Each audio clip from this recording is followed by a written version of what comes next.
2012. gadā Borisa un Ināras Tetereva fonds godina Latvijas brīvprātīgo bezpeļņas organizāciju vadītājus par viņu pašaizliedzīgo veikumu.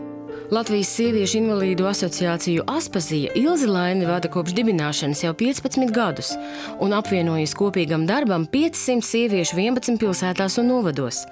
Aspazija īpaši pateicīga Olainas nodaļas vadītājai Leontīnai Bērziņai un Audēja grupas vadītājai Dacei Urbanovičai.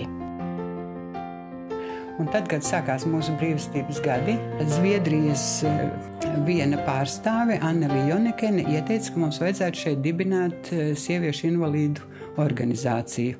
Es toreiz nobrīnījos, kāpēc tāda vajadzīga, tikai pēc tam, kad mēs sākām strādāt, es sapratu, ka sievietēm invalīdiem ir savas problēmas. Mums ir citādāka psiholoģija, citādāka pieeja dzīvei, daudz vispār sievietes ar invaliditāti nebija nodibinājuši ģimenes dzīvi, un kad es viņām varu kaut ko dot.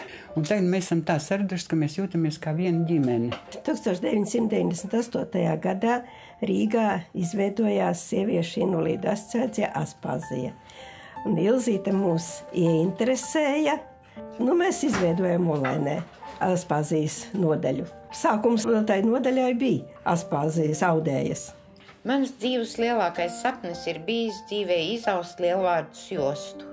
Man pašai vienkārši nesanāca laika, jo es visu laiku esmu mācījusi.